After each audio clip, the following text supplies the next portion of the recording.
what we think. Oops, let me go back. I think the timing might still be on. Just want to point out that we are a 501c3 nonprofit. We base our decisions on sound science, and we don't do lobbying or capital A advocacy, and we don't sue anybody. So, as you said, we try to be really a neutral voice. Okay, down means forward. So some of what we do is we develop, we draft watershed restoration plans. We do a lot of public education and outreach about stormwater and stormwater pollution prevention. We try to do kind of community engagement and stakeholder engagement. We try to find funding that helps all the stakeholders, including municipalities, to do good work. And we also have a mini grant program that funds small-scale projects. I have some brochures on the back table that I left for you to look at as well afterwards if you like. So we work with lots of different municipalities, DNR, the Ozaukee County, Washington County, Milwaukee County, Sewer PAC, engineering consulting firms, a lot of the other NGO organizations, and other folks. Here's the caveat. I'm the messenger tonight, so I can tell you what the rules are and maybe a little bit about why, but because I didn't create them, I can't tell you kind of why we're at the state that we're in tonight. So, stormwater. Polluted stormwater runoff is a really important concern for a lot of communities, including this community. And the stormwater is transported through either a municipal separate stormwater system or a combined system, right? And then discharged basically normally untreated unless it's in a combined system into local water bodies. And the Clean Water Act, federal law, requires states to have a program for addressing stormwater pollution. It's a federal law requirement passed on to the states. In Wisconsin, the agency that enforces the federal law is the Wisconsin Department of Natural Resources. And as it relates to stormwater in Wisconsin, they created this WPDES, WPDES stormwater program, the purpose of which is to eliminate stormwater pollution. Oops, we're moving. So here's your storm sewer map that I found. It was either on the website. I gotta give kudos to Leanne too, because you guys actually have one of the best stormwater websites in our work area. It's fabulous, and so really fantastic that a lot of that information is already out there. So as you know, you're served by both separate and combined sewer systems. And your WPDES permit, I think the timings are still on. The WPDES permit, we'll fix that really quick, is a group permit with the North Shore group. Now, when I put together this PowerPoint, I wasn't sure how much familiarity you all had with it, so some of you might be like, yeah, Linda, we know. We've been working on this stuff for a long time, so I hope it's not too low level for you, but others of you might not be familiar, so I try to kind of work in the middle. Thank you. So let's talk about forward.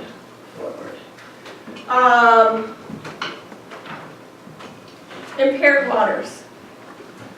And remember the word listing. So the Clean Water Act, that federal law, says states have to take an inventory of the water bodies in the state and develop lists of those water bodies that are not meeting their water quality standards or designated uses. So waters of our state should be used for particular purposes. I'll share with you in a second what those are. And if they're not, the DNR has to put them on the 303D list, which is the section of the Clean Water Act that talks about impaired waters, or it's also called the impaired water list. So we have a number of waters in our region that are on the impaired waters list. And those designated uses, in Wisconsin, these are the uses that our water should be used for. So supports fish and aquatic life for recreation, for public health and welfare, and for wildlife. Public health and welfare oftentimes is for surface water that's used as a drinking water source. And so a water body's basically use, it's attainable use, kind of the best use is the standard for determining what its designated use should be. And again, if it's not living up to that, then it's put on the 303D list or the impaired waters list. So going back to the Clean Water Act, again, that federal law requires states to develop what's called the total maximum daily load for all waters that are on the state's impaired water list.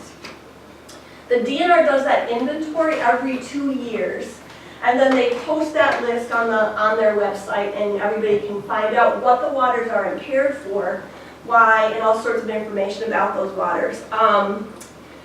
The TMDL, a total maximum daily load, is the greatest amount of a given pollutant a water body can receive without violating the designated use, basically.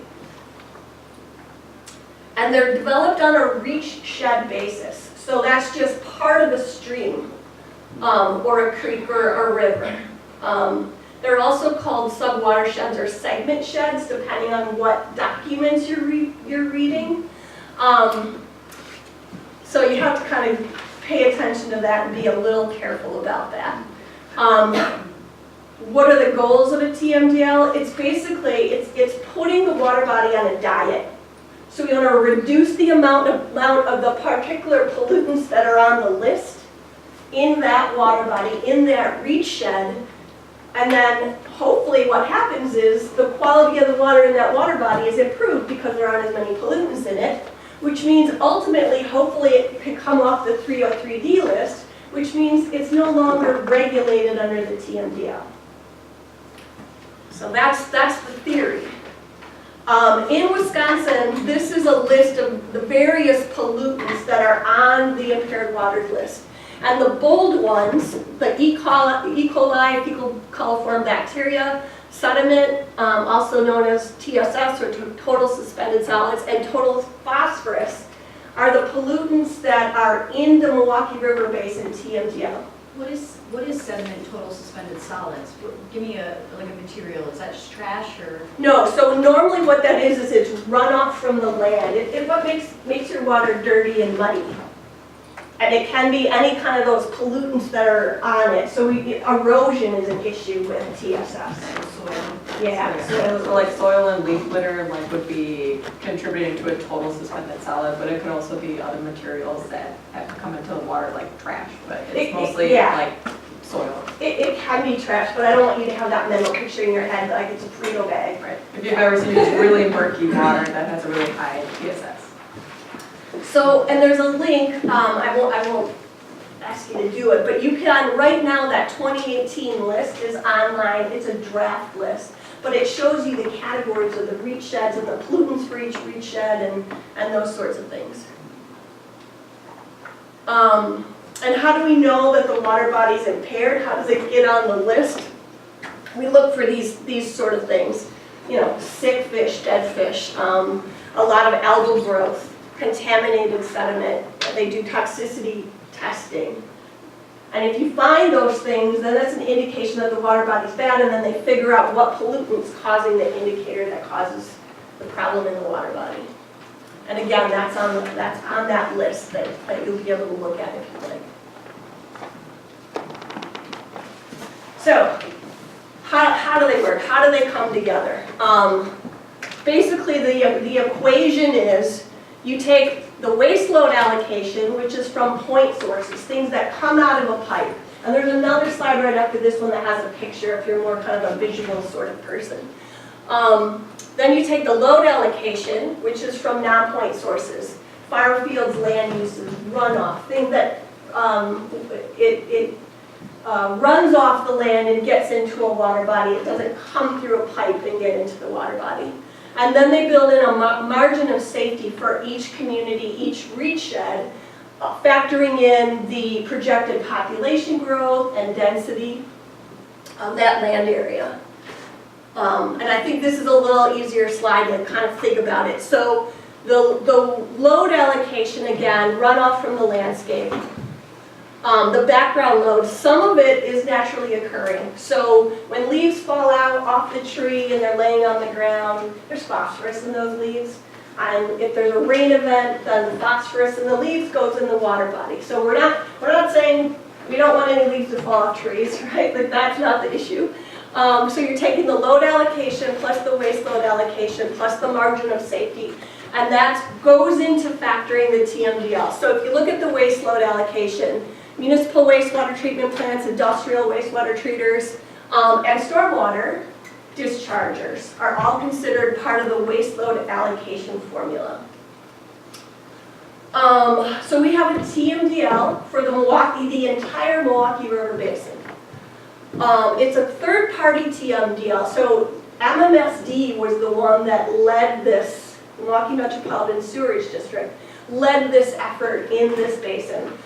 In some regions, the DNR does it. In some regions, other groups kind of start the process, but MMSD did it in our area. And it includes the Milwaukee River, the Menominee River, the KK, and then the harbor and estuary. And again, there's a link to the draft report available too. It's available on the MMSD website. Can I ask you a question? You may. So Go ahead. The part of the separated system that flows into the lake. We have yes. part of our separated system Yep. flows into the lake. Yep. So that's not covered under here. Into the river, right? No, some goes into the river and some goes into the lake. That would be the combined system. The combined system is treated. Right, By I thought we MMSD. also have a separate, on the map, there's a separated, and we have an outflow to the lake That's- also. That is technically not a separated area, even though it has storm sewer. Because the storm sewer only collects surface water, there are no foundation drains or homes directly connected to it. So under a technical definition of a system, that remains a combined system with a surface water collector storm sewer. Okay, but I mean, we are discharging stormwater directly into the lake, Yes. untreated.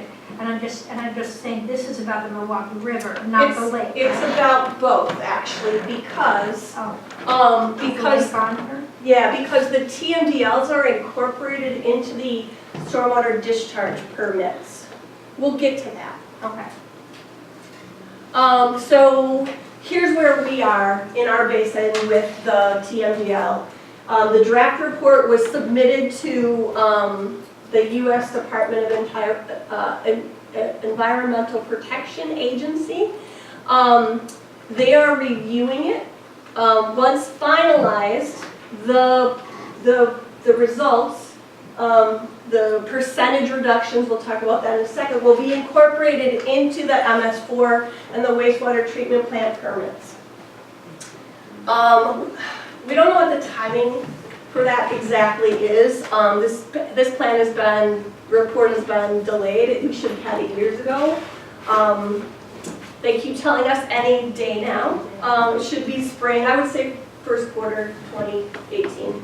Our current WPDES permit expires. We will be under a new permit, I believe, at the end of June. So we'll talk a little bit about that. I'll help draw an analogy with what's happening in the Menominee group permit and how they're working through that. But eventually they'll be incorporated into the stormwater permits. And again, the pollutants that we're looking at are bacteria, TSS, and phosphorus. And so how do you deal with that? You plan, you implement, and then you demonstrate progress. Just to clarify, the TMDL isn't a new regulation. I mean, it's not a new compliance tool. It's a planning study. So the evaluation data, or the evaluation of the data and the calculations for the percent reductions are incorporated into the TMDLs. But DNR and EPA and LMSD want to make it clear that it's not a new regulation. But it's incorporated into existing regulations like these, NR 216, which is the stormwater discharge permit, NR 217, which is the phosphorus limit, and then NR 151, which deals with runoff. So it's not a new regulation, but it certainly factors into existing regulations. So we already talked about MS4s, and but let's kind of revisit that again. So it's these conveyance systems that deal with discharge of water. This is the U.S. EPA definition of what an MS4 is, a municipal separate storm sewer. Discharges to waters of the United States, and that's actually waters of the United States is under consideration now. What does that mean? It's being revisited. But it's basically designed to carry storm water, not part of a combined system, not part of the sewage treatment plant. That's what an MS4 permit is. So MMSD has a permit for the combined system, the municipalities have a permit for the separate systems. And what's the point for MS4 with these permits and stormwater management plans? It's to prevent those types of pollution